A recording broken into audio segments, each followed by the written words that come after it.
Hello, everyone. Welcome to the public hearings for the State Health Improvement Plan. Prior to getting started, please note that we are recording this session.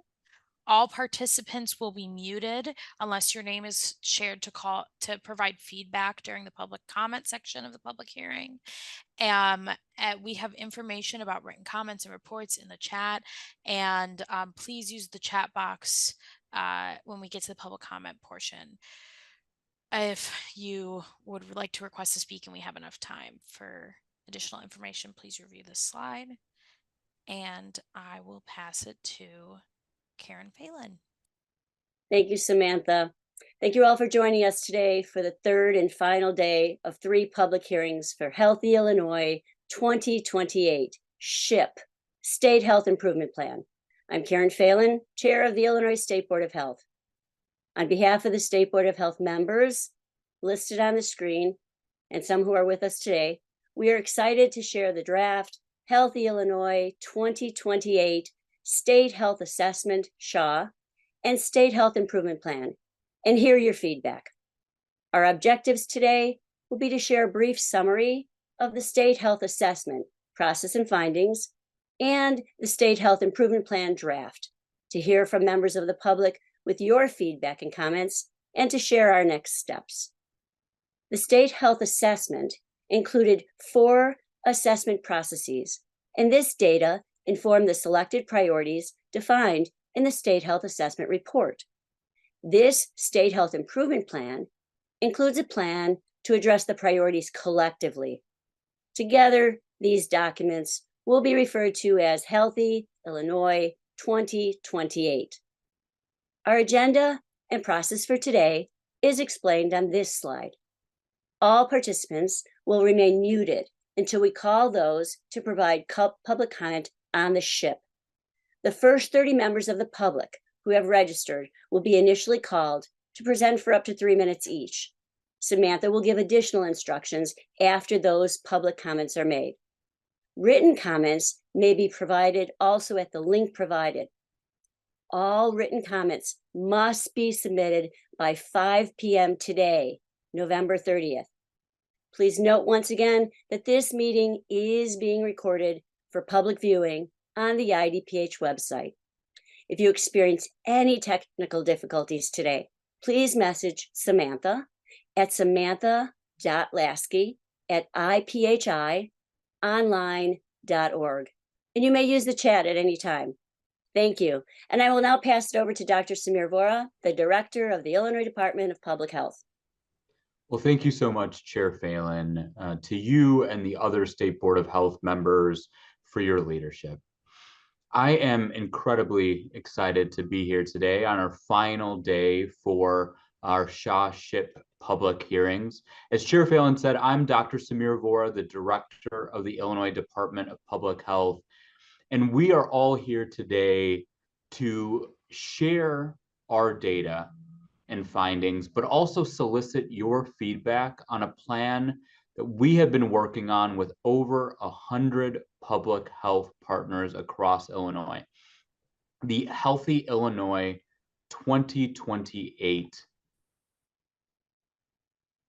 State Health Improvement Plan. We are so looking forward to your comments, as we know that those comments guide us to make sure that we have a plan that meets the goals of our state.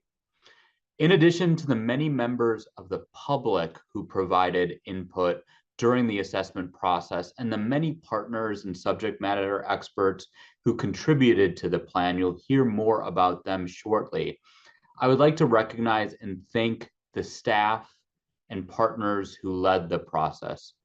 We are so fortunate at IDPH to have had the leadership of Jenny Epstein, our Deputy Director of the Office of Policy Planning and Statistics, April Koch, as well as those listed on this screen who are so closely involved in the State Health Assessment, State Health Improvement Plan process.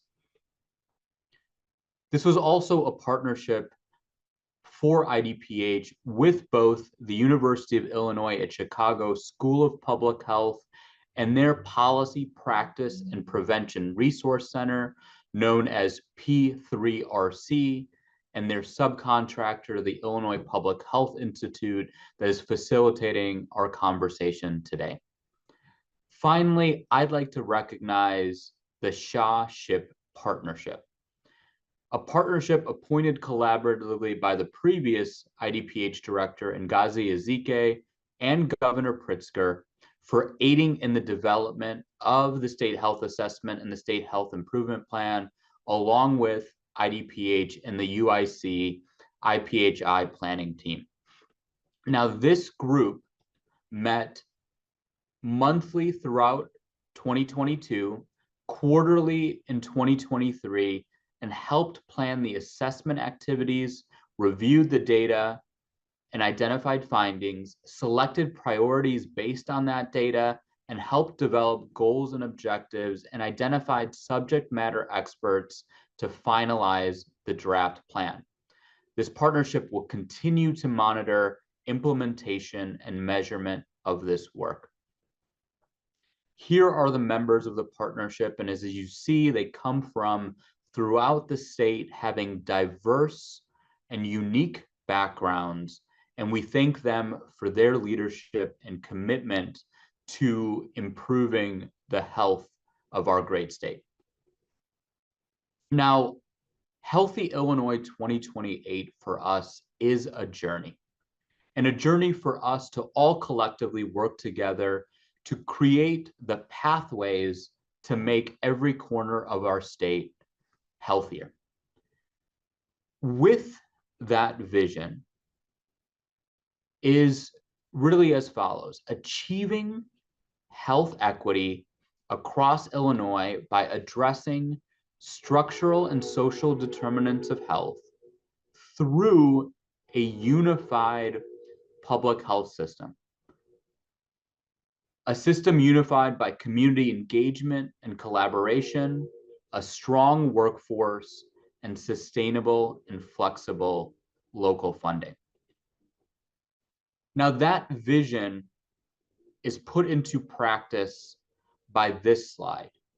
The 9 principles and practices that the SHA and SHIP partnership, along with the IDPH, UIC, and IPHI teams, are putting together to advance our goals, objectives, and strategies.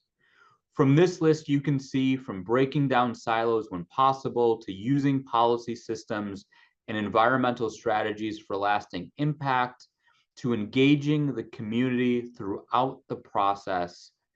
We believe strongly that a plan needs these principles and practices to make sure that we live up to the goals and ideals of this plan and allow for the implementation that is possible. So I thank all of you for coming, registering for this webinar public hearing, and also for those providing public comment today. It's so critical for our efforts to get to a healthy Illinois 2028. Now I'll pass it back to Samantha Lasky from the Illinois Public Health Institute for an overview of the process and the development of the state health assessment and state health improvement plan. Samantha? Thank you, Dr. Vora. Hi, everyone. My name is Samantha Lasky. I'm a program manager with the Illinois Public Health Institute. I worked with my team to help lead the process for the state health assessment and state health improvement plan. Starting with the updates to the SHA-SHIP law, in 2021 and 2022, there were significant updates to the state health assessment and state health improvement law to reflect the changing public health landscape, increase focus on health equity, strengthen community engagement in the process, and to extend the timeline for completion. You can review the slide here to learn more about the updates to the law. This slide shows the timeline for the 2021 State Health Improvement Plan update. Throughout the development of the SHA and SHIP to when we plan to launch implementation of the SHIP in January 2024. The SHA SHIP were updated in 2021 to launch the process. Beginning in 2020 with a team of partners established prior to the SHA SHIP partnership, Illinois began a shortened version of the process known as the Healthy Illinois 2021 Update to meet the law and prepare for a comprehensive SHA SHIP the following year. This was not a comprehensive process due to our many partners focusing on the COVID-19 pandemic. This update serves as the foundation for the Healthy Illinois 2028 process and documents. We utilize and adapted the MAP framework, otherwise known as Mobilizing Action Through Planning and Partnerships, which was developed by NACCHO, the National Association of City and County Health Officials. The MAP framework was undergoing a revision process, so we used an adaptation of the previous model.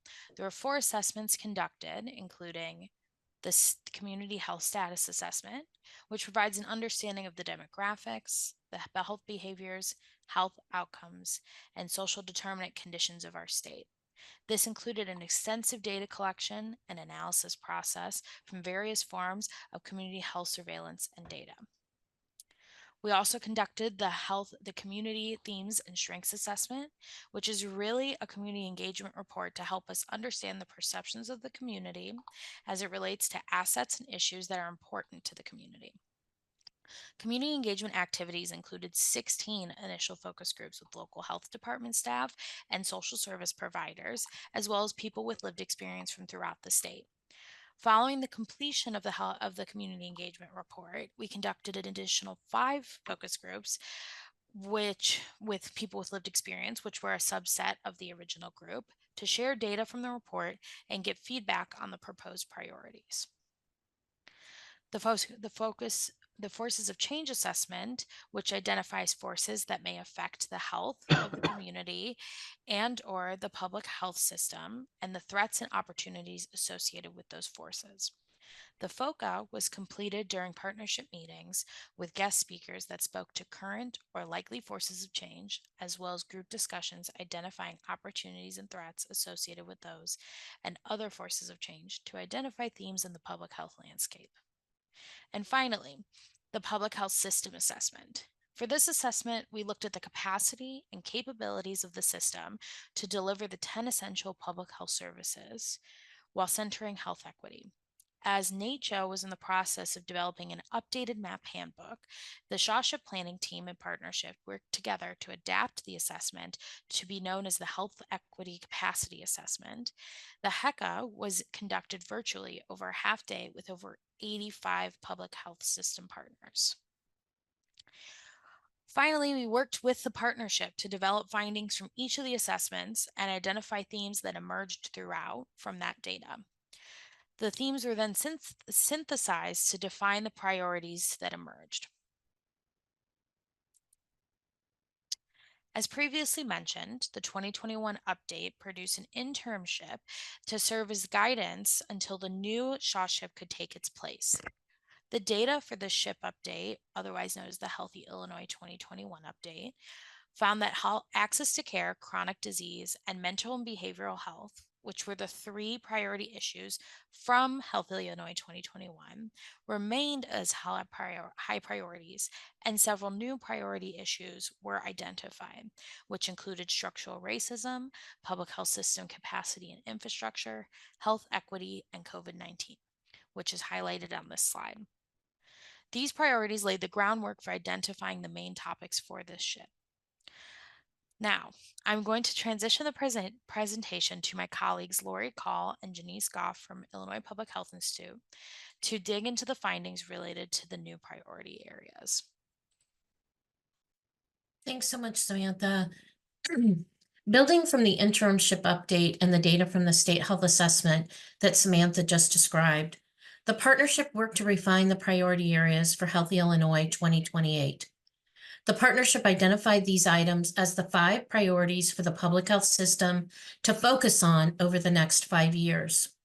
They include racism as a public health crisis, chronic disease, COVID-19 and other emerging diseases, maternal and infant health, and mental health and substance use disorder. Several items came up as cross-cutting issues or priority areas that cut across all of these. The cross-cutting priorities include access to healthcare and wraparound services, the physical and built environment, public health system infrastructure, racial equity, and social and structural determinants of health, such as housing, education, access to food, and transportation. The State Health Assessment document provides a detailed explanation of all the priorities based on these data points. You'll find a link to those reports in the chat. Let's dig into the first priority, racism as a public health crisis. The first new priority is to declare racism as a public health crisis in Illinois. 8 entities in the state have already issued a formal declaration, and 6 other states have done so as well. As we've seen, health disparities by race and ethnicity persist across health outcomes, income levels, and geographic spread. So racial equity is highlighted in this state health assessment and state health improvement plan as both a cross-cutting issue to weave into all priorities in the SHIP, as well as a standalone priority. Black and African American people in Illinois continue to have the lowest life expectancy at birth and experience higher mortality rates from heart disease, cancers, diabetes, and COVID-19. Communities of color are also more likely to experience disproportionate impacts of environmental hazards, such as living near high polluting industries, lower access to green space and parks, higher urban heat island effect because of lower tree counts in their neighborhoods, living near polluted waterways, and are more likely to live in neighborhoods that still have lead service lines. This phenomenon is called environmental racism and is also addressed by this priority. People of color are also more likely to experience discrimination by healthcare providers, so increasing representation and cultural and linguistic competence in the public health workforce is absolutely vital. Second priority is chronic disease. This is a priority that carried over from the Healthy Illinois 2021 SHIP. It's defined as conditions lasting 1 year or more that require ongoing medical attention, limit daily activities, or both. More than half of Illinois residents live with a chronic condition. Heart disease and diabetes are the leading causes of death in the state, and nearly 1/3 of Illinoisans have high blood pressure and high cholesterol. And there are very clear ways we can reduce these numbers through improving access to resources for prevention and chronic disease management. Access to care for preventative and disease management was one of the primary concerns. Oral health has also emerged as a prominent issue in the state for similar reasons. Our third priority, which is a new priority, COVID-19 and emerging disease. This is a new priority for many reasons, but particularly as a catalyst for change in the public health system itself. COVID-19 was the leading cause of death in 2020, with extreme disparities across racial and ethnic groups. Many of the important takeaways from the pandemic highlighted work that needs to be done in the public health system to be able to respond better to future threats. We know that as climate change is expected to worsen, this will have many health consequences, including exacerbating and increasing the prevalence of chronic conditions, cardiorespiratory illness, and vector-borne diseases. COVID also highlighted many public health system failings, including workforce challenges, communication gaps, and lack of public trust and inefficient data systems. I'll turn things over to my colleague, Janice Goff, to pick up with the remaining priorities. Thank you so much, Lori. The next priority is maternal and infant health. Maternal and infant health is a continued priority from the Healthy Illinois 2021 State Health Improvement Plan, as statewide infant mortality remains higher than the Healthy People 2030 benchmark and has extreme disparities by race and ethnicity. The rate of infant mortality is twice as high for Black and African Americans than the overall rate for the state. The focus of maternal and infant health in this state health improvement plan is on improving access to healthcare and delivering quality public health services for reproductive and infant health. Access to the full range of reproductive health care services and education, prenatal care, oral health, and maternal mental health were highlighted as key issues in this priority.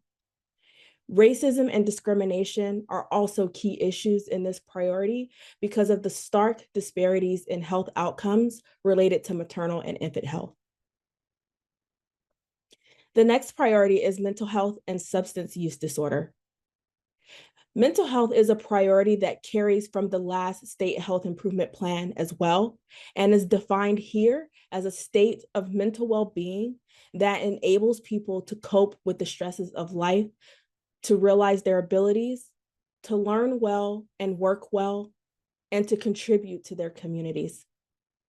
We know that the pandemic worsened mental health across the board, but it is particularly important for youth, LGBTQIA+ populations, and communities of color as priority populations. Among the pressing issues in mental health, access to care, stigma, and discrimination from healthcare providers were highlighted as barriers to health.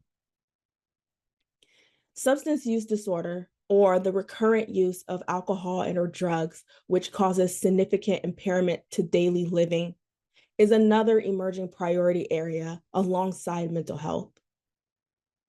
Mortality rates from drug overdose and opioid overdose have increased across the state, with the highest rates seen in 2020. The emerging needs for addressing mental health and substance use disorder that came out in the state health assessment were expanding youth mental health supports, strengthening the mental health and substance use disorder workforce, and expanding and improving culturally inclusive practice for healthcare providers. As mentioned earlier in the presentation, in addition to the 5 priorities, the state health assessment revealed cross-cutting issues. The cross-cutting issues fall into 2 categories: structural themes related to the broader society, and themes that fall into public health infrastructure, which you will see on the next slide. The structural themes that emerged are access to healthcare and wraparound services, the physical and built environment, social and structural determinants of health, and structural racism and health equity. These are factors that determine health outcomes across the 5 priority areas, and as such, each priority addresses these items in the State Health Improvement Plan. Access to healthcare and wraparound services has profound impacts across the state. It is particularly crucial in rural areas and for trans health and LGBTQIA populations. It includes both geographic and physical access to care providers, as well as reducing cost barriers, reducing stigma, and increasing access to culturally and linguistically representative providers across the state. The physical and built environment encompasses everything about where we live day to day. Social and structural determinants like housing, transportation, socioeconomic status, environment, education, and community safety are all important and intersecting issues when it comes to addressing health and health equity. As mentioned before, racism is both a cross-cutting issue and a standalone priority because it is at the root of many, if not all, health issues and disparities.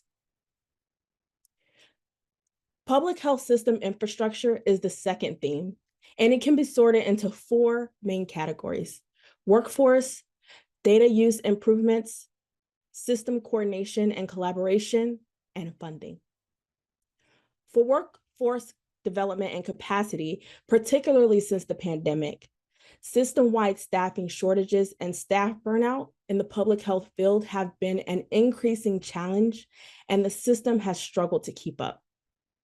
Having a public health workforce that is representative of the community was highlighted as a need, particularly for people of color and LGBTQIA populations.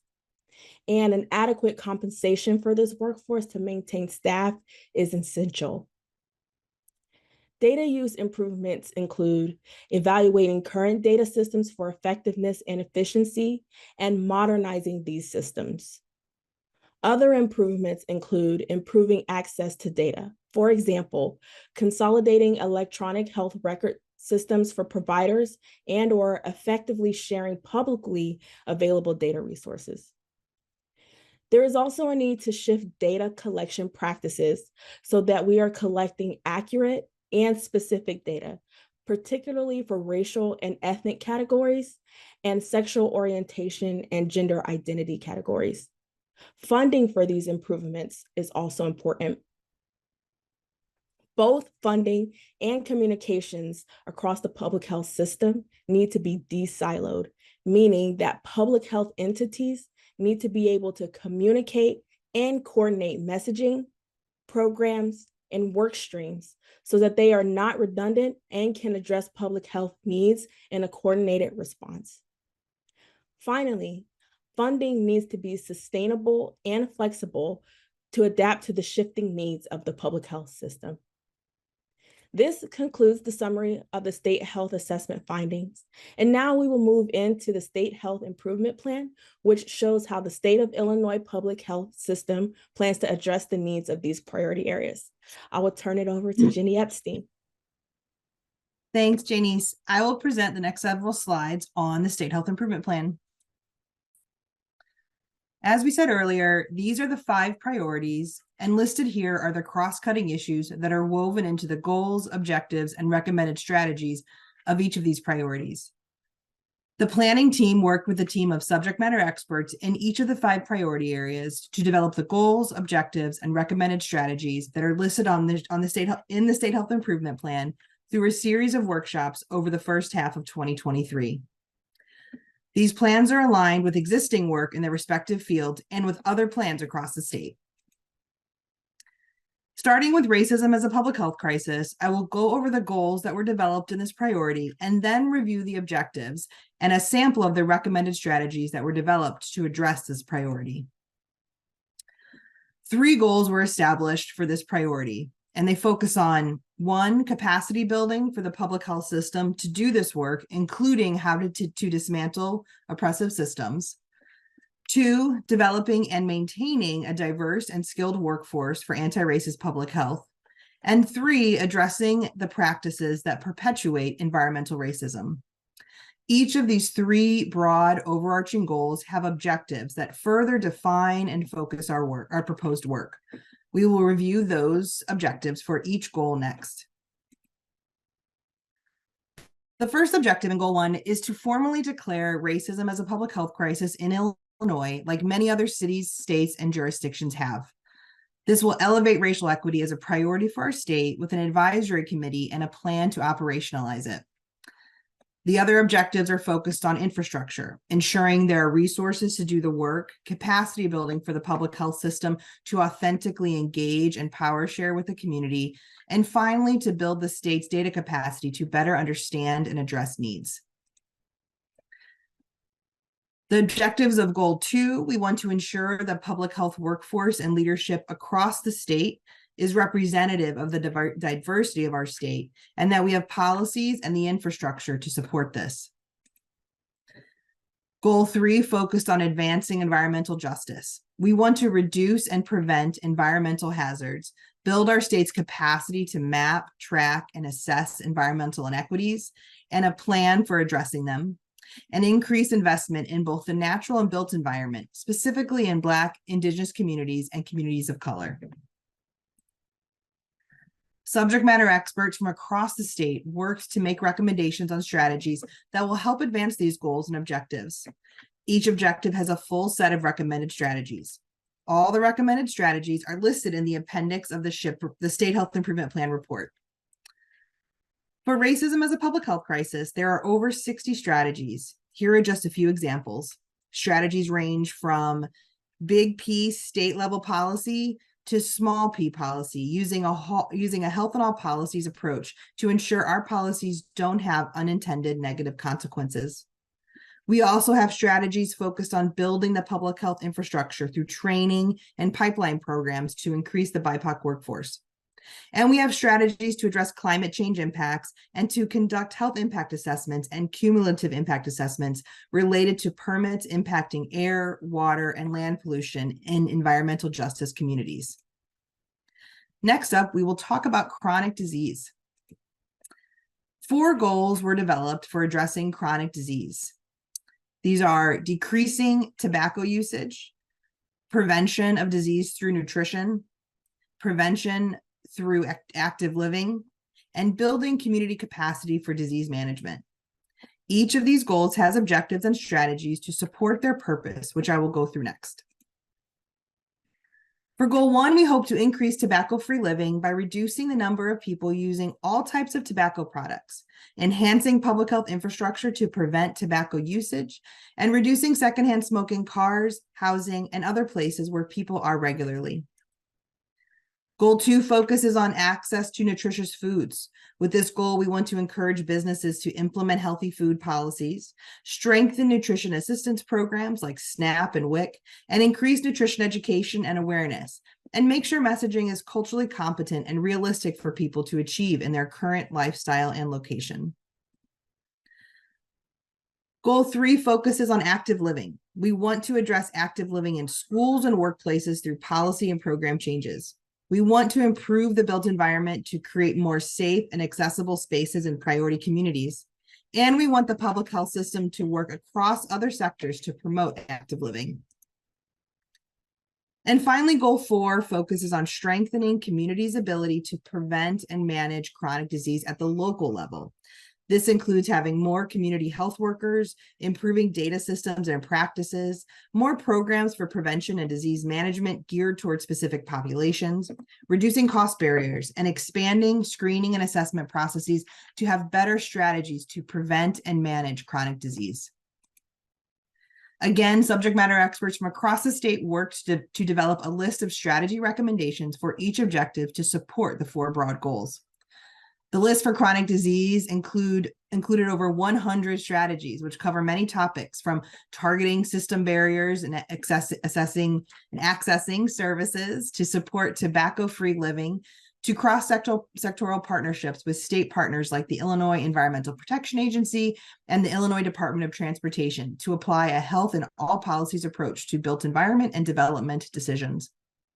Some strategies also focused on the public health system itself in developing a public oversight body to oversee the spending of the Wellness Fund resources, developing policies and programs to eliminate racial disparities, and to improve data collection for underrepresented populations to better understand the health status and needs of these populations. Next, we will move to COVID-19 and emerging diseases. There are 3 goals for this new priority. Goal 1 focuses on decreasing health disparities related to COVID-19 and other emerging diseases. 2, strengthening community resilience to emerging health threats. And 3, improving public health infrastructure to respond to and prepare for these new threats. The first goal focuses on health disparities. We want to improve equitable access to vaccination, testing, and treatment, improve public trust in the public health system, and increase vaccination and testing in under-resourced communities, and improve dissemination of vaccines in congregate settings and with homebound individuals. Goal 2 focuses on community resilience by building trust between communities and their health departments, improving access to resources related to the relevant emerging disease for priority communities, and improving indoor and outdoor environmental conditions to reduce transmission and vulnerability. The final goal focuses on the lessons learned from the COVID-19 pandemic and improving public health infrastructure to prepare for and respond to these emerging threats. This includes having a timely and partner field-informed communications plan, coordinating emergency preparedness and response activities across the public health systems at all levels, improving data sharing systems, and improving the public health system's resource capabilities to be more efficient and effective. The strategies developed for these 3 goals mainly reflect the lessons learned from the COVID-19 pandemic and Mpox outbreaks. So the subject matter experts that convened on this priority focused mainly on infrastructure improvements. Some examples include developing data dashboards and detailing emergency worker responsibilities for the IDPH staff to improve responsiveness. Improving public trust in the public health system is also a priority, so working with community leaders to disseminate information and engage in awareness trainings, as well as establishing an equity team to improve outreach to priority populations are some of the recommendations. Next, we will move to maternal and infant health. There are 4 goals from the maternal and infant health priority. These include improving access to and quality of equitable reproductive healthcare services. 2 focuses on improving systems of care and support services for all birthing persons. 3, improving systems of care for better birth outcomes and infants' healthy development. And 4, addressing mental health and substance use disorder among pregnant and postpartum individuals. The first goal focuses on reproductive health care by increasing availability and quality of preventative medical visits with sexual and reproductive health screenings and increasing access to a full range of reproductive health services. Goal 2 focuses on support for birthing persons through improving access to and quality of prenatal and postpartum care services, improving maternal morbidity and mortality outcomes in hospital settings, and addressing social and structural determinants and barriers to care for pregnant and postpartum persons. Goal 3 focuses on infant health outcomes by improving access to, quality of, and coordination of services across the perinatal continuum and addressing social and structural determinants of health for infants. And the 4th goal here focuses on mental health for pregnant and postpartum individuals.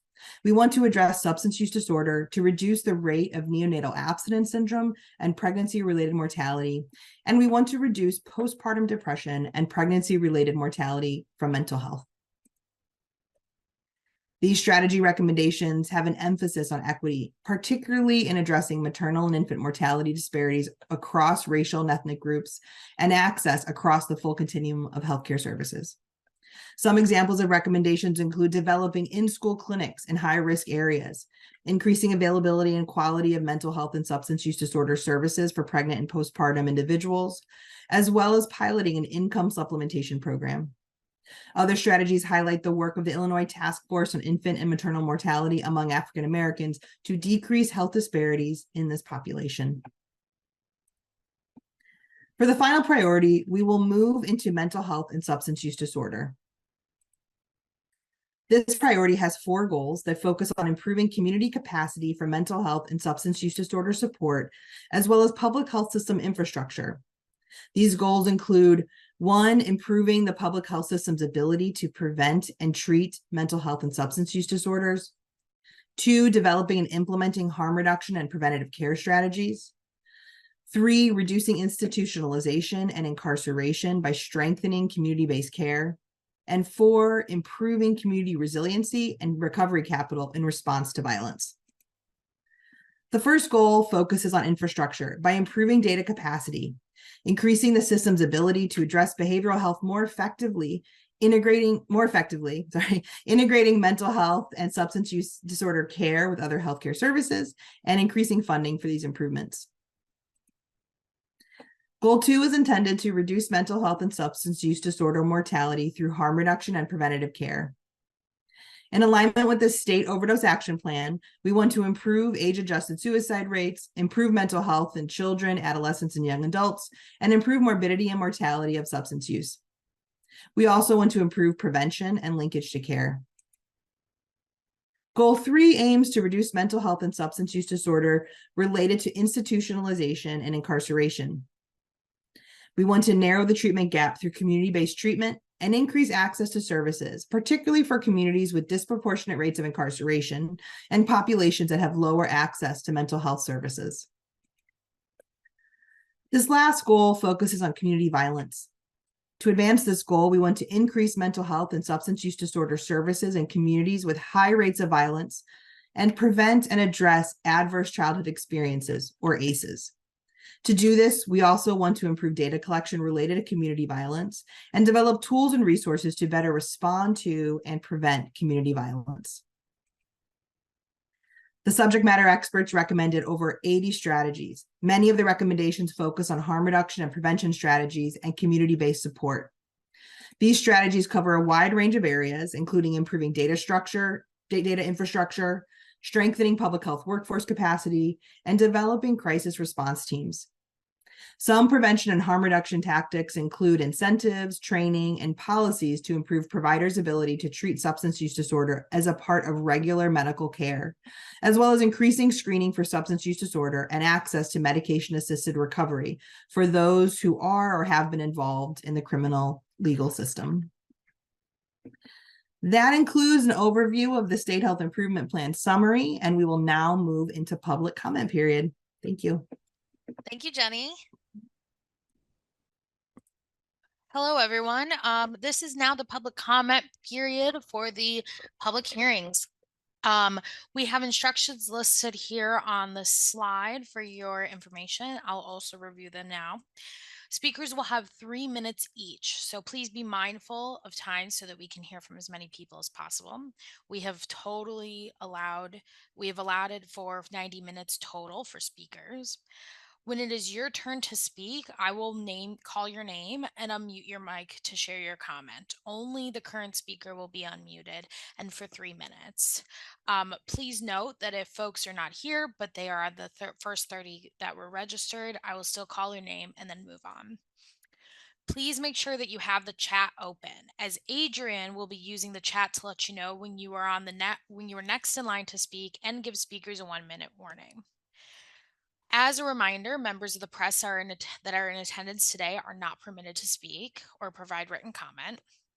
And finally, we also invite you to use the Google form, which we'll drop in the chat, to submit written comment if you do not wish to speak up today. On the left part of the slide here, you'll see this pop-up box once I unmute you. Please make sure to click unmute instead of stay muted to be able to use your 3 minutes to speak today. So I will go ahead and stop sharing my screen and begin calling names for public comment. And I would like to apologize in advance if I mispronounce a name. Feel free to correct me. First person on the line today that registered for public comment is Kate Kramer. Kate, you have 3 minutes. Hello, my name is Kate Kramer, and I am here today on behalf of the Center for Research on Women and Gender at the University of Illinois, Chicago, which is a premier research institution. We've had the opportunity to work with a lot of statewide and community organizations, and we're proud to see the continued inclusion of maternal and child health as a priority outcome for SHIP and SHA. And in particular, we recommend adding the following, which is ensuring accessible, available, quality housing and housing resources for all birthing people, adolescents, and children. Stable housing relates to existing recommendations for built environment, maternal mental health outcomes, and overall improving maternal and infant health outcomes. In particular, we recommend the statewide collection of prevalence data on this population and their experiences with unstable housing. Right now, there is no data collection for this, and it's important to have to inform what needs to happen to best meet the needs of this population and to understand how often it's happening, because the little data we have indicates that it's happening much more than we think. And stable housing is important because the adverse outcomes are evident. There's higher rates of maternal mental health conditions, substance use disorders. Children born into unstable housing have higher odds of low birth weight, preterm birth, adverse childhood experiences. And then beyond housing, we also emphasize the education and resources provided to emergency departments, so that when they can identify, treat, and provide care coordination for maternal health obstetric emergencies, such as educating patients on the emergency conditions that they may experience so they know to communicate to their provider, requiring data collection in medical records for pregnancy and postpartum status, and also screening patients for mental health and substance use disorders and being able to connect them with the proper resources and support. Lastly, we implore efforts to ensure the presence of licensed and accredited birth and postpartum doulas as a recognized caregivers in the healthcare setting. Thank you. Thank you for your comment, Kate. The next person on our list, who I do not believe is here, is Blaine Lamb Rosenfeld. If you are calling in or you are here and we move on, please let me know in the chat. Following Blaine, the next person on our list is Joanna Sue. Joanna, please unmute. Thank you. Can you hear me, Samantha? All right, thank you. My name is Joanna Sue. I'm with the Illinois Department of Human Services Division of Early Childhood in the Bureau of Home Visiting. Our Bureau oversees state general revenue funds and federal maternal, infant, and early childhood home visiting funds for intensive evidence-based home visiting services, coordinated intake for home visiting, and other family support programs. On behalf of the Bureau, I wanted to express appreciation for the opportunity to participate in the planning process, and Jean Davis was our representative in past meetings. We look forward to incorporating the SHIP and Healthy Illinois 2028 into our plans, and we applaud IDPH for being a leader in focusing attention on dismantling racism and striving for health equity. Today, I just want to talk briefly about a few ways in which our Bureau is supporting the maternal and infant health goals, objectives, and strategies, and ways that we want to strengthen our partnerships with public health. First, we appreciate that the plan under the Maternal Infant Health Goal 3, Objective 1, the plan has a strategy that specifically mentions home visiting programs as a way to provide coordinated support to pregnant people and their families. Our Bureau certainly agrees that home visiting is an effective way to meet the needs of families and address social and structural determinants of infant health, promote protective factors to improve relationships between a child and their caregiver, and to educate families about the importance of safe sleep. And to strengthen our home visitors' knowledge of maternal health warning signs, we're partnering with UIC's I Promote Illinois project, and this has been an extremely valuable initiative for us. Another strategy under this objective is to develop an electronic communication system for community-based care providers. And we agree that having such a system will certainly make it easier and more efficient to make these cross-systems referrals and connections early on. Regarding the strategy, I wanted to let you know that we are currently receiving technical assistance from AMCHIP, the Association of Maternal and Child Health Programs, to build a statewide coordinated intake system for home visiting, and this includes looking at data system needs. We had our first in-person meeting earlier this week with state-level partners, including IDPH, as well as several families who've experienced home visiting and coordinated intake, and so we would love to engage with others who are thinking along the same lines. Second in the plan, under Maternal Infant Health Goal 3, Objective 2, it addresses social and structural determinants of health to support infant health, and there are strategies there that include breastfeeding. Our home visiting programs have performance benchmarks related to breastfeeding as well, and to support this work, we've been partnering with the IPHI for the last several years. They've developed trainings and communities of practice for home visiting programs to increase the skill set of individual home visitors, as well as to support breastfeeding friendly environments at the organizational level. As a result, in our federally funded home visiting programs, we're pleased to report an increase in breastfeeding compared to the previous year, and we look forward to continuing and growing this successful partnership as well. Third and finally, the Maternal Infant Health Goal for Objective 1 is to reduce neonatal abstinence syndrome, or NAS. And one of the strategies listed is the implementation of plans of safe care. Our Bureau is among many who are participating in the DCFS planning meetings around the plans of safe care, and we're hopeful that this will provide more clarity for service providers, as well as better outcomes for families. So to summarize, the Bureau of Home Visiting is here as a partner to IDPH, and we look forward to working with all of you to ensure that Illinois pregnant and parenting families have the supports they need to achieve their full potential. Thank you. Thank you for your comment, Joanna. The next person on our list is Katrina Bao. Katrina, feel free to unmute. Hi, thank you so much. Yes, my name is Katrina Baugh, and I am a co-director of a transitional housing program for people who are returning to Wheaton from incarceration. And in reading through the materials that you all have come up with, I was astonished at the lack of involvement that we are planning to have with the currently incarcerated population. It seems very clear to me that people who are currently in the Illinois Department of Corrections are at the nexus of all of these issues. They are disproportionately people of color. They are disproportionately experiencing chronic illness and mental health issues, and moms in prison are facing more dangerous conditions than anyone anywhere else in the state. These it seems like all of these things are coming to a very dangerous and vulnerable head within our incarcerated population, and that I would hope that it would be on our health institutions to care for the health of people who are in custody in this case.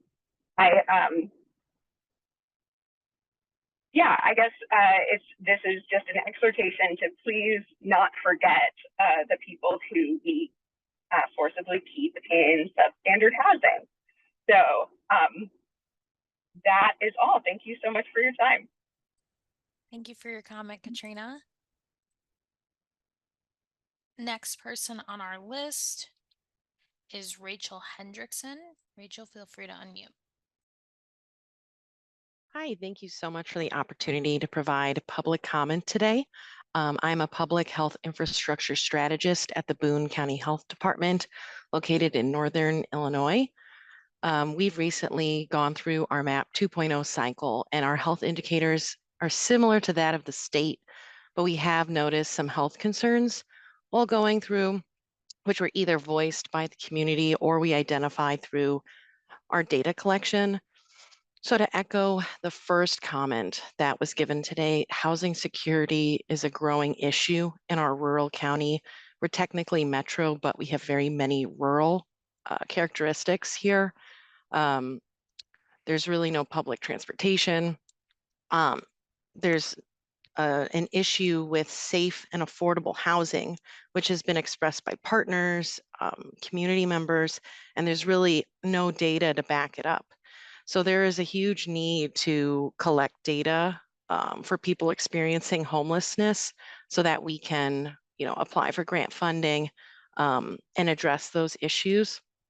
And following up with the issue of health equity in built environments, we just want to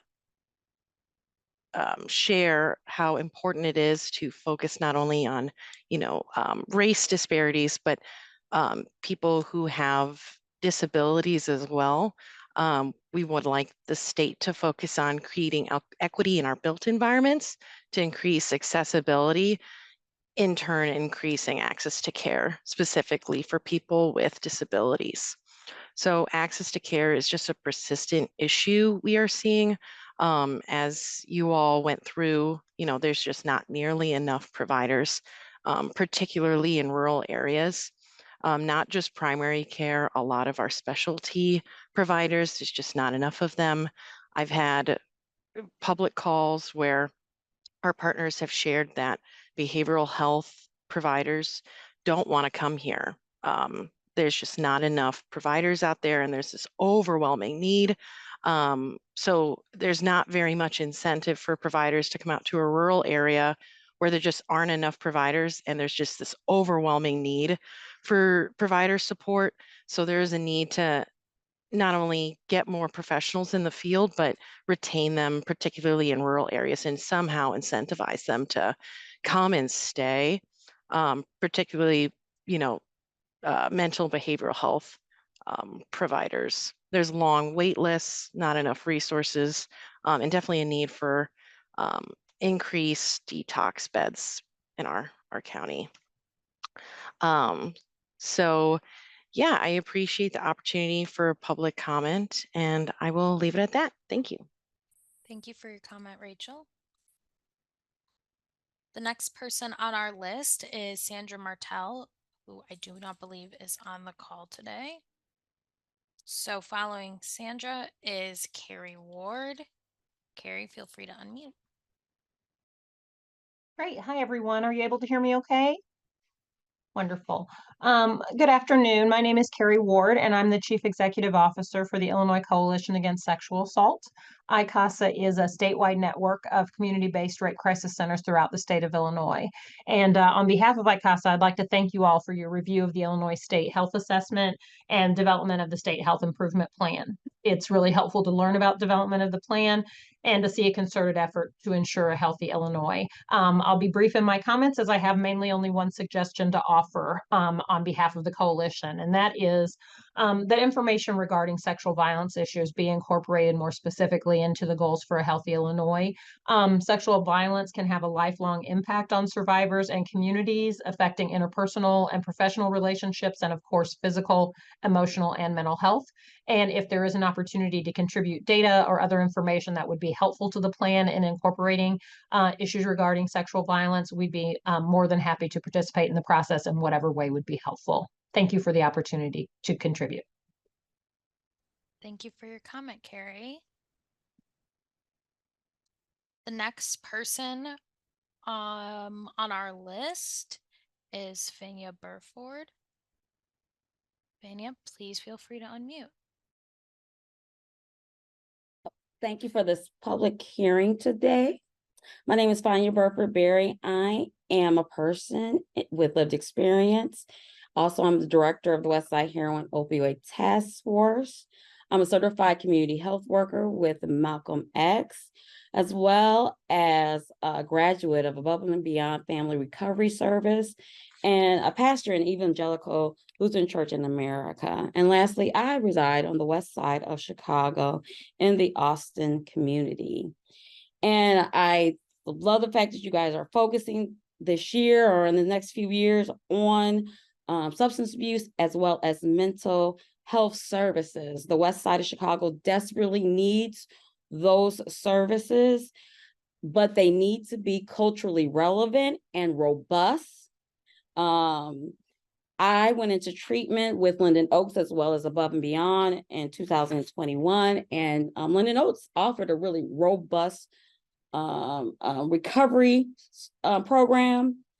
However, what lacked was we had to disconnect when our services were over. We would not say to someone who has a long-term health condition that, hey, your providers, after you've done 28 days of programming, you don't need to see your provider. You don't need to connect with them anymore. I then went with Above and Beyond, which is located on the west side of Chicago and it's a totally free, privately funded recovery support program that offers robust services and therapy such as cognitive behavioral therapy, rational emotive therapy, art therapy, MAR, and more than 12-step programming. And so what I'm asking that the Illinois Department of Public Health is to really look at investing in a model like that for treatment and recovery for mental health services. And it needs to be totally free for those who have issues with income. And we need to offer more than just 12-step programming for Black and Brown communities. We know that 12-step programming, we do it because it's frankly inexpensive, but we need to have professional providers and we need not to be disconnected from care once we start going in for treatment and recovery programs. And also too, I want to talk about an overdose prevention site where we can work with those who use drugs and medically supervise them and then offer robust programming and services around them as well so that they can figure out how to manage their use. Maybe if they decide to go on treatment and recovery, we're there for them. But my big thing is with substance use disorders, with mental health, we need to not be so disconnected. We don't need to say hey, once you're done with your insurance, you're done with this programming. It needs to be free, it needs to be accessible, it needs to be low barrier, and I'm done. So thank you. Thank you, Fania, for your Mhm. comment. The next person we have to speak is Lori McNamara. Feel free to unmute, Lori. Good afternoon. Thank you for allowing me to participate in this. My name is Lori McNamara. I'm a registered dental hygienist, a public health dental hygienist, and I'm the current president of the Illinois Dental Hygienists Association. So I am here representing myself and the association.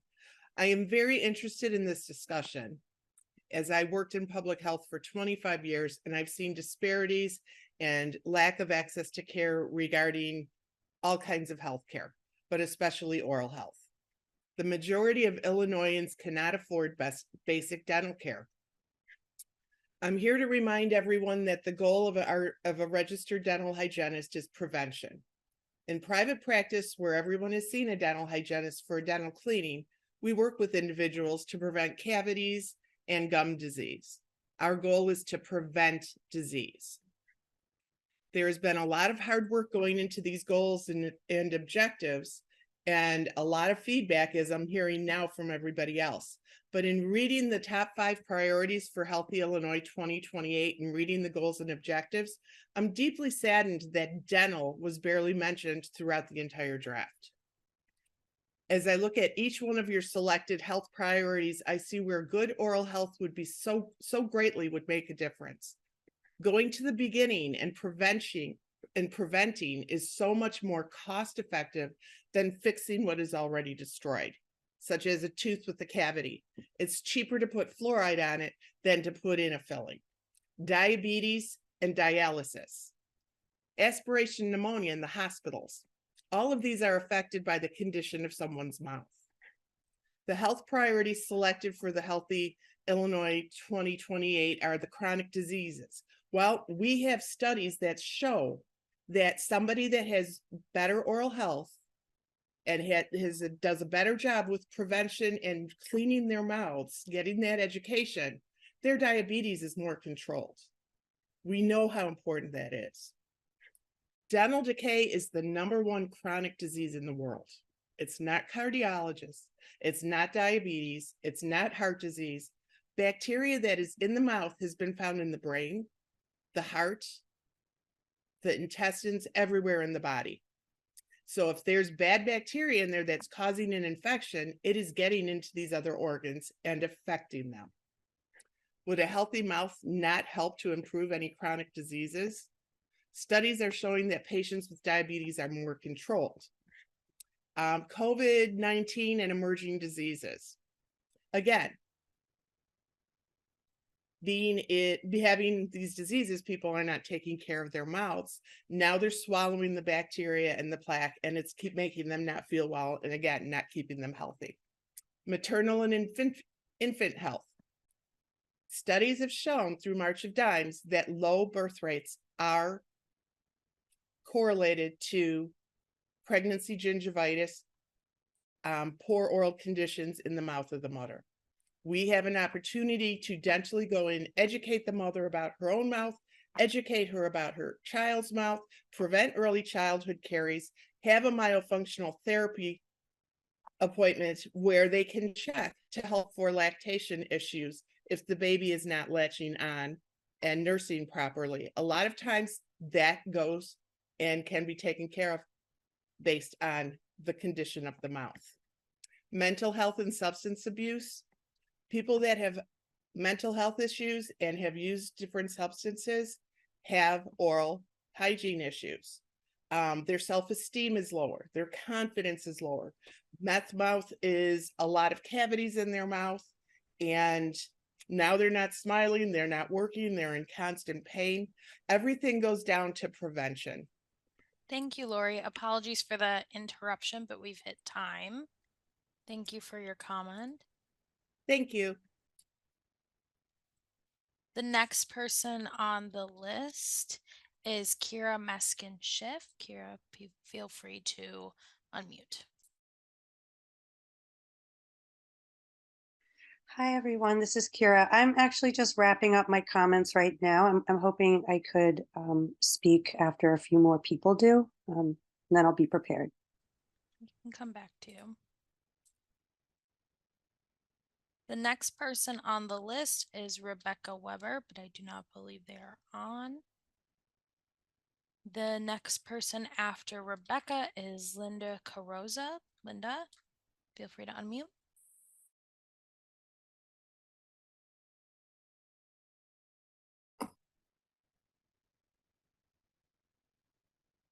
Hello. Okay, good. I'm glad you can hear me.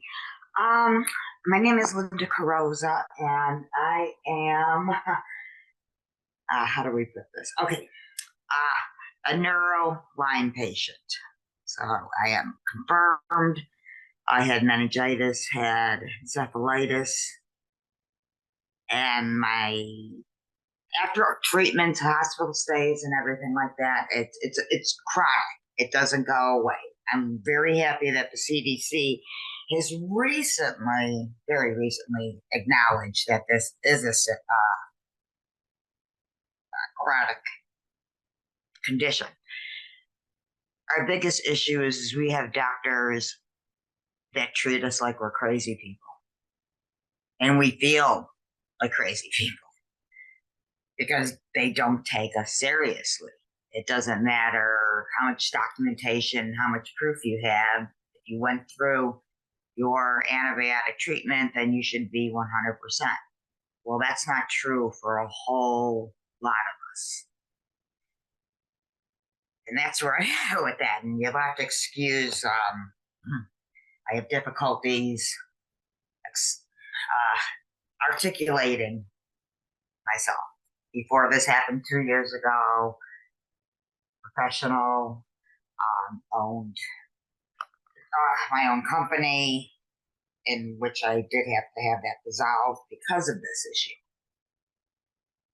And that's kind of where we're at now, where I'd really like to see that Illinois really takes this a little more seriously. We have a ton of it. I live in Galena, which borders Iowa and Wisconsin. And we have a whole lot of Lyme disease out here. But at the same time, we have physicians that will just throw some doxy at you, and that's the end of it. But if they didn't catch it like they did for me, even walking in with Bell's palsy, it did turn into something way more serious, which is neuro Lyme. And to get whacked with meningitis and encephalitis at the same time, that is not, it can't be reversed. So I guess what I'm saying is I just want physicians to open their minds up a little better. And when a patient comes in with these aches and pains and you know, Bell's palsy or something, that they test this, they throw a test at it, ask you, do you live in a high area with ticks? And we do. Everyone does. To be honest with you, I mean, nobody's unable to not get it. So that's where I'm at, and I apologize for not being able to articulate my feelings, my thoughts very well. Fortunately, I'm not the person that I was at all before this happened, and that is a terrible feeling. That's about all I got, and I wish I had more. Thank you for your comment, Linda. The next person on our list, who I do not believe is here, is Kalyani Perumal. And following Kalyani is Kim Dahlstream. Kim, feel free to unmute. Thank you. Like you said, my name is Kim Dahlstream. I am a registered dental hygienist, and I'm speaking on behalf of the Illinois Dental Hygienists Association. I'd like to thank you for allowing me to speak today, and I appreciate the hard work that went into developing this document. It was good to see that you guys are using a strategy to do things like break down silos to help increase communication and share resources, because I truly believe that is key to creating a successful plan. I'm happy to see that there's a focus on data collection.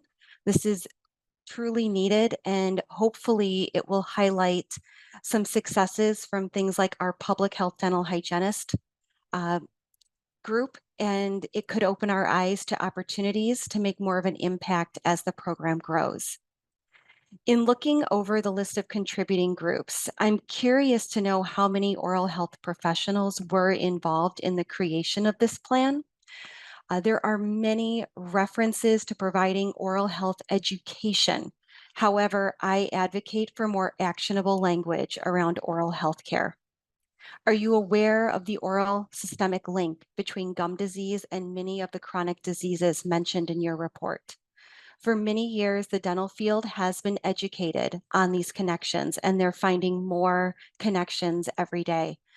As was mentioned, diabetes and bleeding gums, there's an increased risk of premature death by 400 to 700% for those individuals.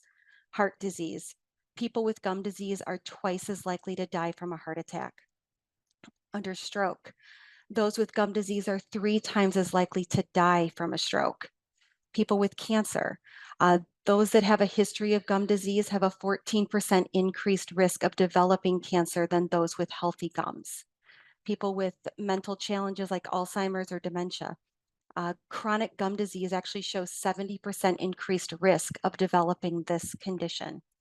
In people that are obese, obesity actually increases a person's risk for periodontal disease.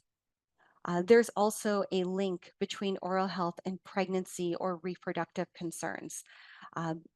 Mothers with a history of gum disease have shown higher risks of preeclampsia, of course, low birth weight babies, but there's also fertility issues that can be associated with gum disease, as well as erectile dysfunction.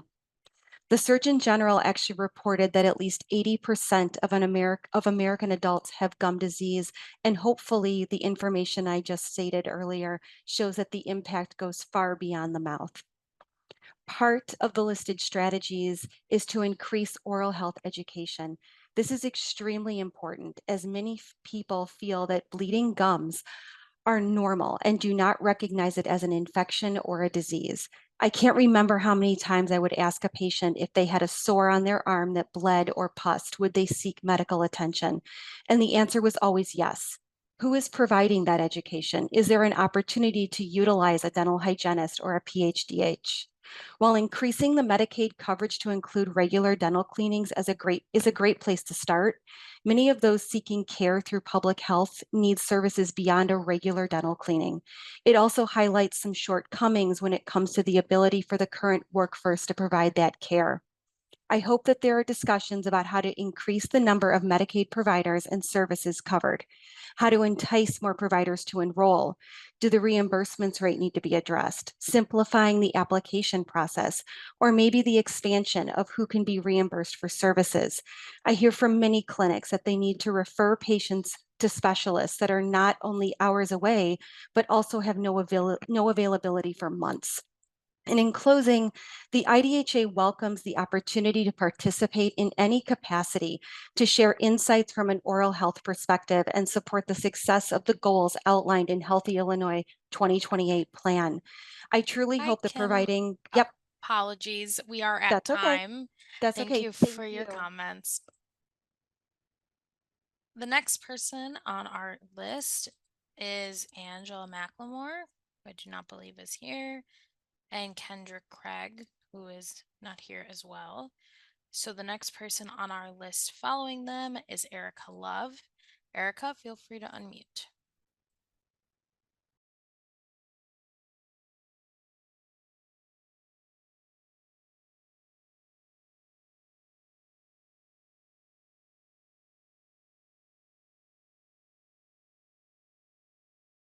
Erica, if you're having any difficulties unmuting, feel free to drop in the chat and let us know.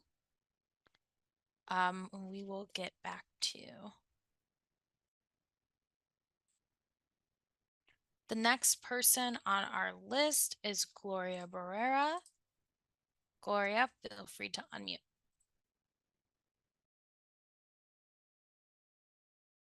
Hello, good afternoon. Thank you for allowing this testimony. I am representing the Illinois Association of School Nurses as the immediate past president and current board member. So I have been a public health nurse for over 15 years now. And really school nurses are the healthcare experts in schools, often the only healthcare provider a student may encounter. We demonstrated just how essential our role is as we mitigated the impact of COVID-19 these previous years. But even before the pandemic, we were on the front line of bridging healthcare and education, providing that care coordination and advocating for quality student care. So the Illinois Association of School Nurses has a goal to have a certified school nurse in every school. And that goal is for every student to have access to a school nurse, no matter their zip code. And it does align with the State Health Improvement Plan priority areas of access to healthcare and improving our public health system infrastructure to address chronic diseases and mental health in all K-12 settings. This goal seeks to eliminate health inequities in our public schools and provide better healthcare options for our school children. School nurses promote wellness and disease prevention and perform early intervention services such as periodic assessment of vision, health, and dental issues to reduce those barriers of learning and address health disparities. School nurses also play a critical role in helping to manage the chronic, physical, emotional, mental, and social health needs of students, conducting health screenings, facilitating vaccinations, immunization compliance efforts that are set forth by Illinois state mandates, and of course, reducing those burdens on educators and supporting a positive and healthy school climate.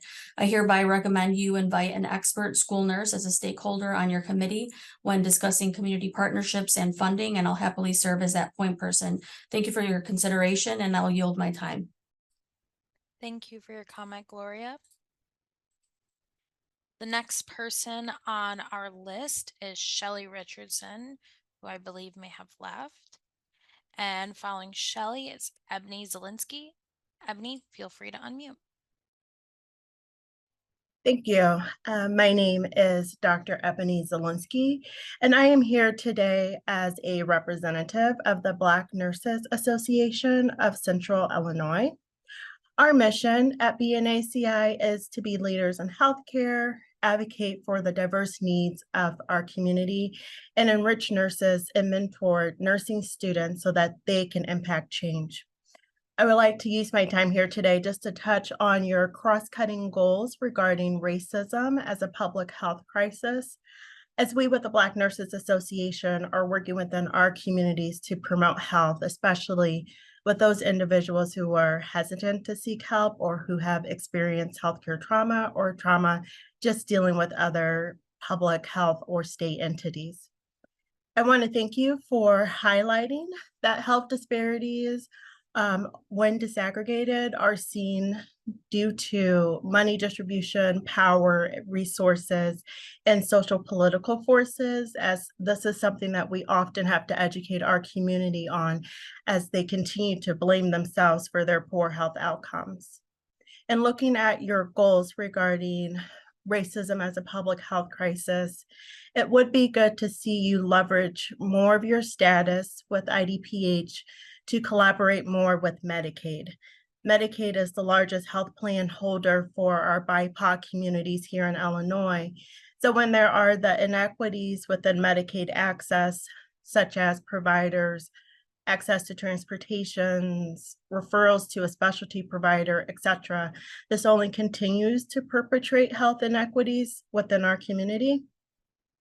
And then within your second goal to develop and maintain a diverse workforce, it would be good to see you go beyond high schools and colleges for that pipeline building. In Illinois, we know that our young children, especially 3- and 4-year-olds, are not in school.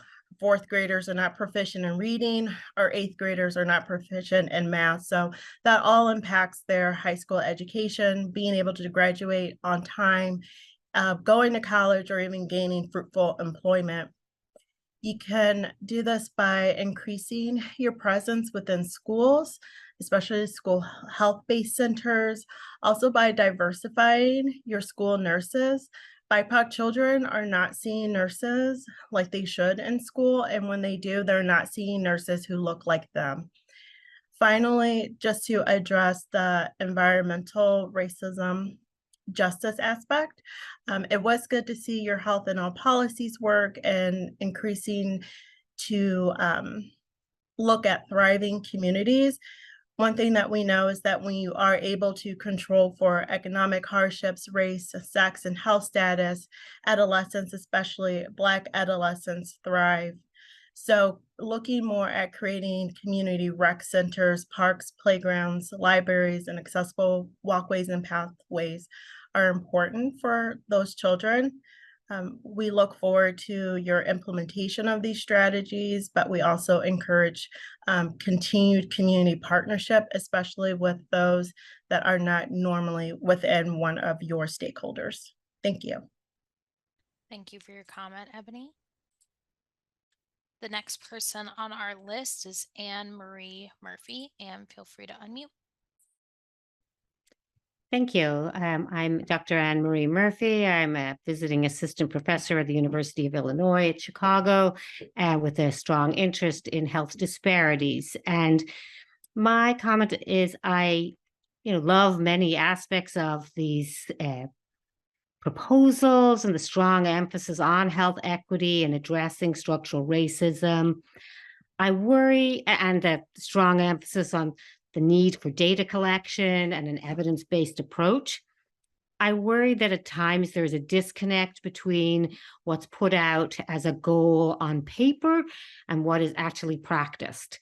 Over the last decade, the General Assembly has passed a variety of pieces of legislation that address health equity. I can think of one in particular in regards to breast cancer disparities. And some of them have really lain neglected and have not been implemented. And when many of us have gone to so much trouble to gather the data behind those pieces of legislation, to bring them forward and to pass them, sometimes almost unanimously, to see them then languish and not be implemented is pretty heartbreaking. And it belies a disconnect between the stated goals that the state has for addressing health equity and then the actually putting the money where your mouth is and actually doing them.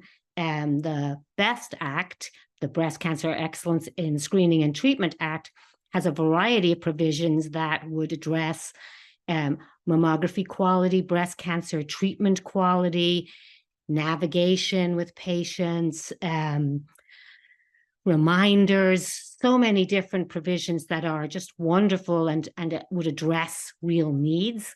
Navigating all cancer patients as well as another provision that's in there. There's a bill that passed 2 years ago led by Majority Leader Gable that addressed cervical cancer, and it adds HPV vaccine to the Illinois Breast and Cervical Cancer Program. It also helps women get better results in regards to understanding their pap smear results. Those provisions, they really need all to be implemented and robustly disseminated so that Illinoisans can avail of them.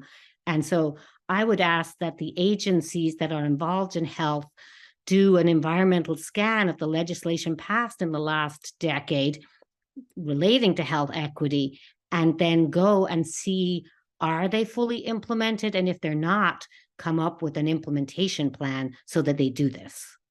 Thank you. Thank you for your comment, Anne.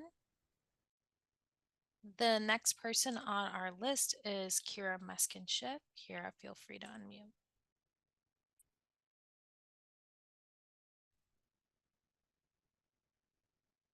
Hi, everyone.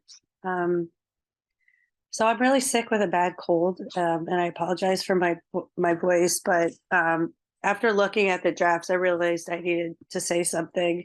So just to give an introduction, I'm a community reintegration advocate at Progress Center for Independent Living. So what I do is I assist people who are residing in nursing homes against their choice to transition them back into their communities of choice.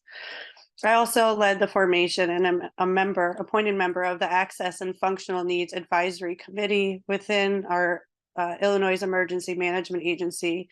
And this consists of a group of disability advocates, state reps, and emergency managers. I also want to mention, I know Shelley Richardson, and she's the executive director of our statewide Independent Living Council, which oversees all of our 22 centers for independent living that are ran by and for people with disabilities. And I advocate alongside her. So I just want to say that it is incredibly disappointing and concerning that issues related to disability were rarely addressed in both documents. What makes this so disappointing is that IDPH oversees our nursing homes, and during the thick of the pandemic, more than 50% of our COVID-related deaths were people living in nursing homes, which was higher than the national average of 40% at that time.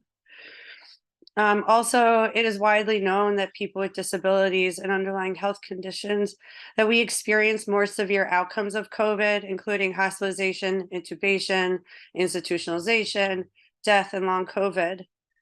And also studies show that oftentimes COVID-19 vaccines are not as effective for people with underlying health conditions.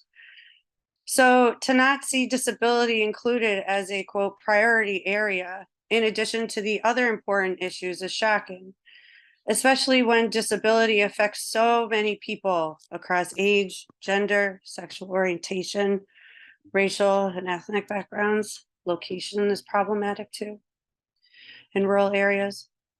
So, so I understand that IDPH oversees our nursing homes, and knowing that IDPH is going to start serving as the primary coordinating agency for our emergency management services. This agency also needs to start addressing the needs of people with disabilities who live in the community and use home and community-based services. Having done grassroots emergency response work, I can tell you firsthand that all these people have been forgotten too. Not just them though, it's also their personal assistants and direct support professionals, despite the fact that they are recognized by the state and federal governments as frontline essential workers. So just focusing on COVID some more, in your state health improvement plan in the COVID-19 section, there's no mention or reconsideration of the infection control and emergency response practices that should take place in the future, because sheltering in place it means being locked down in a facility, living in a room with 1, 2, or even 3 other people you didn't choose to live with and can't physically distance yourself from, being cut off from your family members and ombudsman, and also most access to communication if you don't happen to have a cell phone. So when it comes to gathering data, I'm glad that one of IDPH's objectives is to increase data collection across our public health system. And why that's so important to get accurate and useful data on us, the fact that, and it's incredibly needed, is because the reality is that if we are not accounted for, we are forgotten about. But what is also important not to forget is that people with disabilities are a protected class citizen, and not making it a priority to gather data on us and effectively address our health-related needs is a problem. So for example, when one of SHIP's objectives— Hi, Kara, I apologize. We are at time. No problem. I'll follow up with written comment. Thank you for your time. Bye-bye. Thank you for your comment. We are at the point now where everybody who originally registered to speak has been given their 3 minutes and has spoken. So as a result, if you did not register to speak but would like to provide a public comment, please comment to us in the chat that you would like to use 3 minutes to speak at this time. If you have any questions, or Apologies. That's what I was trying to say. If you would like to provide a public comment, please message us in the chat and we will unmute you for 3 minutes. If you would like to provide a written comment, please see the link for the chat as well. Finally, we have also included a link to the reports if you have not seen those yet. Please note that all 3 public hearing presentations are the same, have been the same, and we will stay on until 4 p.m. today to allow for public comment.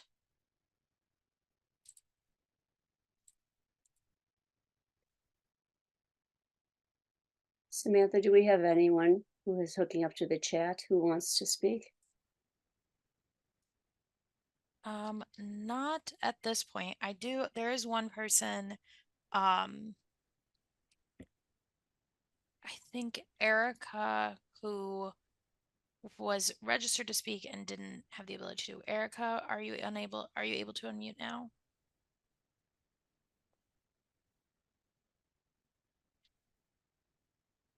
Let's have Dave Roth asking to speak. Yep. Okay. Erica, please comment in the chat if you have any technical issues, need any support. David Roth has commented in the chat to speak. David, I will go ahead and unmute you. Feel free to unmute. Thank you. Can you hear me? Great. I'm Dave Roth. I'm Executive Director of DuPage Federation on Human Services Reform. I have submitted written comment that you have, so I'm going to be really brief here and very high level. Appreciate all the good work that's gone into the assessment and the plan. Appreciate the attention to improving data. I would really like to see a more explicit expression that collecting data that is disaggregated by age, race, ethnicity, disability status, wealth status, sexual orientation, and gender identity would be a great benefit to local communities that are planning.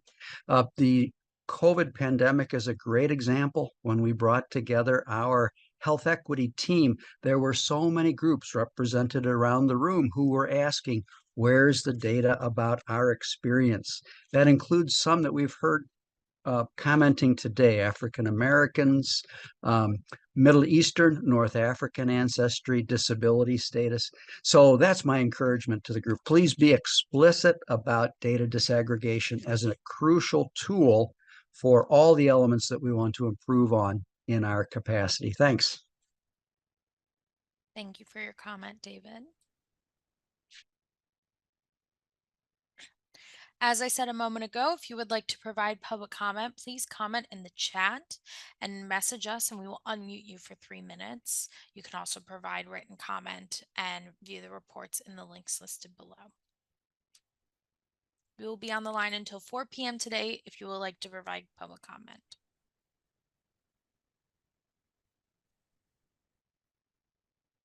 I'm going to jump in, Samantha, if that's okay. Thank you all for sharing your feedback today. As we wrap up our 3-day public comment hearings, I will quickly go through the next step in this process. We will be reviewing everything we heard today, as well as in the 2 prior public hearings on Tuesday and Wednesday, along with all written public comments. A reminder, all written comments must be submitted by 5 p.m. today. And as we finalize the SHIP, we will take into consideration all oral and written public comments. We appreciate you all for joining us today to share your voice on the matter of health improvements in Illinois. For those who were not able to speak today, you may submit written comment via the Google form link in that chat. Remember again, all written comments must be submitted by today at 5 p.m. The SHIP document will be finalized and presented to the General Assembly as mandated per law. All comments from these public hearings will also be shared with the action teams as they launch in January 2024 to develop and implement detailed implementation plans. Thanks to all of you once again for your interest in the State Health Improvement Plan. On behalf of our director, Samir Vora, and the State Board of Health, we extend our special appreciation to the staff of IDPH, to Jenny Epstein and your team, and to IPHI, Lori Call and your team, for the preparation allowing us to conduct these statewide public hearings. and to the panelists and all those working behind the scenes, and to all those involved over the years with the SHIP and the SHAW. On behalf of IDPH and our director, congratulations and thank you. And for those currently here with us right now online, this concludes your participation today at our 3-day public hearing. We, however, as Samantha has said, will remain connected, available to receive any additional public comment here until 4 p.m. for anyone who is unavailable to join us to hear the SHIP SHAW presentation. Please remember, 5 p.m. is the deadline for written public comment. To be clear, you may remain with us. You will see us live here today until 4 p.m. And Samantha is prepared to welcome all who arrive at any time before 4 p.m. for public comment. And at 4 p.m., I will offer these same closing comments. Thank you. Thank you, Karen. And it looks like we had another person raise their hand, Marty Jatis. Marty, feel free to unmute. I briefly looked at the document, and I work in long-term care. I'm an executive director at Smith Village. And what I didn't see was any type of allocation for. Sorry, Marty, your audio's a little fuzzy and Oh. far away. I'm sorry. Is this any better? There you are. Okay. I did not see any allocation of resources to attract people to the nursing field, and we are desperately short of nurses in long-term care and CNAs. And I know hospitals are also short of help, so I would like the committee to consider what are we going to do to allocate resources for nurses and people to go into the healthcare field. That's all. Thank you. Thank you, Martine.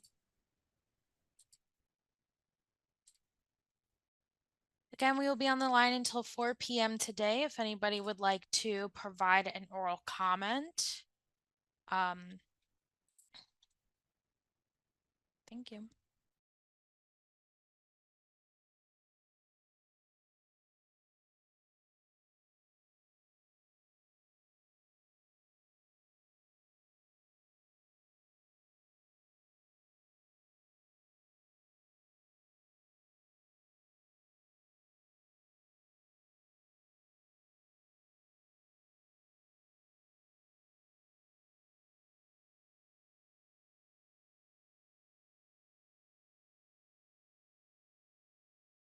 Samantha, can you respond to that in chat?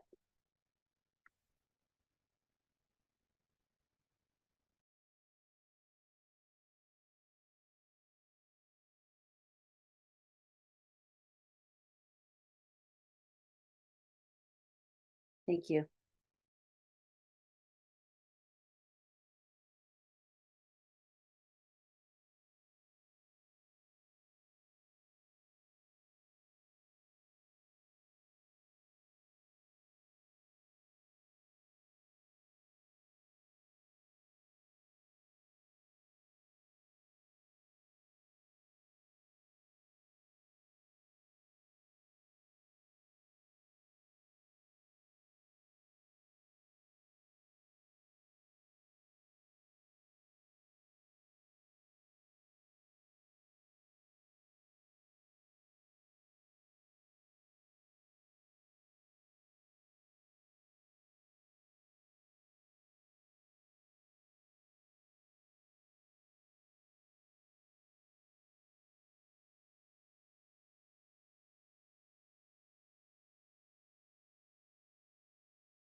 For those of you who may have just joined us, we are in the public comment portion of the public hearing for the State Health Assessment and State Health Improvement Plan, otherwise known as Healthy Illinois 2028.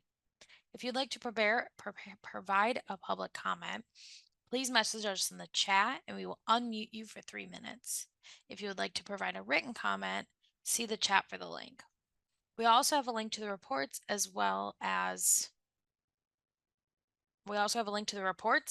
Please note all 3 of the public comment hearings have been the same, the presentations. We will stay on until 4 p.m. today to allow for public comment.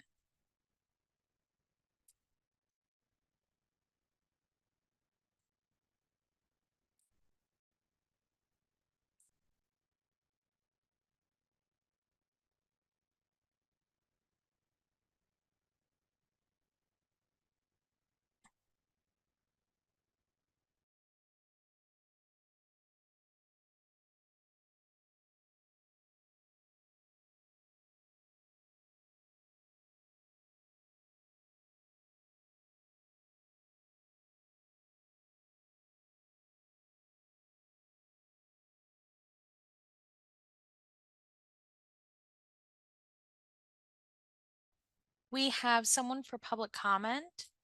John Werning, feel free to unmute for your 3 minutes. Hello, can you hear me? Hi, everybody. My name is John Werning. I'm the Executive Director of the Chicago Recovery Alliance, one of Illinois' oldest and biggest needle exchange programs. So I apologize if it's brought up already, but I would love to emphasize a couple things. I did submit a written comment, but I wanted to take this opportunity to talk about it and expand on it. I would love to see expanded access to harm reduction funding, specifically, money that is earmarked for needle exchange or safer use materials if possible. A commitment also to expanded access to Hep C treatment and point of care testing for our populations. I think that would be very helpful and help mitigate the transmission of hepatitis C across the city and state. And then, of course, lastly, I know it's not legal yet, but a committed or commitment to funding or exploring funding for overdose prevention sites throughout Illinois, which is an evidence-based program that obviously folks can use their substances in a safe and a hygienic space, and is shown to have positive health outcomes across a number of different metrics. So I just want to emphasize those points, and I'll leave it there. Thank you so much. Thank you for your comment, John. Again, for those folks on the line, if you would like to provide a public comment, please message us in the chat. We will unmute you for 3 minutes.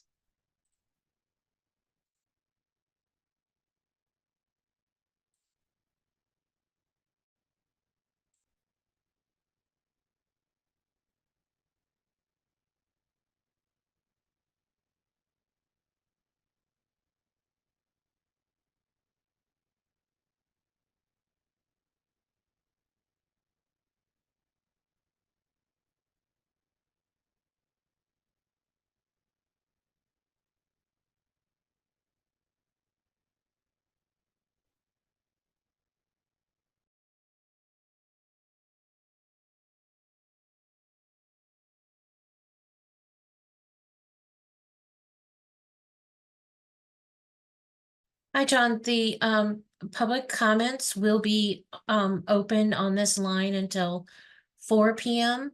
The written comment portion is open until 5 p.m. So oral comments, 4 p.m., written until 5 p.m.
Just a reminder, we are in the public comment period and we have heard from all those who signed up to speak. However, we do still have time if there is someone else who has not spoken who would like their 3 minutes to speak. Just send us a chat and let us know that you would like to speak and we will unmute your line. In addition, you may provide written comments at the link in the chat. The written comments will be accepted until 5 p.m. today. We will be on the line here taking oral comments until 4 p.m. today. Thank you.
For those of you who have just joined us, we are in the public comment portion of the public hearings for the State Health Assessment and State Health Improvement Plan, otherwise known as Healthy Illinois 2028. If you would like to provide a public comment, please message us in the chat and we will unmute you for 3 minutes. If you'd like to provide a written comment, please see the chat for the link. Written comments are open until 5 p.m. today. We also have a link to the reports if you'd like to view those. We will stay on until 4 p.m. today to allow for public comment.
For those of you who have just joined, we are in the public comment portion of the public hearings for the State Health Assessment and State Health Improvement Plan, otherwise known as Healthy Illinois 2028. If you would like to provide a public comment, please message us in the chat and we will unmute you for 3 minutes. If you would like to provide a written comment, see the link for the chat. Written comments are open until 5 p.m. today. We also have a link to the reports. We will stay on until 4 p.m. today to allow for public oral comment. Thank you. Hello. As we wrap up our 3-day public comment hearings, I will quickly go through the next steps in the process. We will be reviewing everything we heard today, as well as in the 2 prior public hearings on Tuesday and Wednesday, along with all written public comments. Reminder, all comments must be submitted by today at 5 p.m. So you have 1 more hour. And as we finalize the SHIP, we will take into consideration all oral and written public comments. We appreciate you all for joining us today to share your voice on the matter of health improvement in Illinois. For those who are not able to speak today, you may submit your written comment via Google form link in the chat for the next hour. Reminder again, only 1 more hour. The SHIP document will be finalized and presented to the General Assembly as mandated per law. All comments from these public hearings will also be shared with the action teams as they launch in January 2024 to develop and implement detailed implementation plans. Thanks to all of you once again for your interest in the State Health Improvement Plan. And on behalf of our director, Samir Vora, and the State Board of Health, we extend our special appreciations to the staff at IDPH, to Jenny Epstein and your team, and to IPHI, Lori Call and your team, for the preparation allowing us to conduct these statewide public hearings. And to the panelists and all those working behind the scenes, and to all those involved over the years with the SHIP and the SHA, again, on behalf of IDPH and our director and the State Board of Health, congratulations and thank you. This concludes our 3-day public health hearing. Thank you, everyone.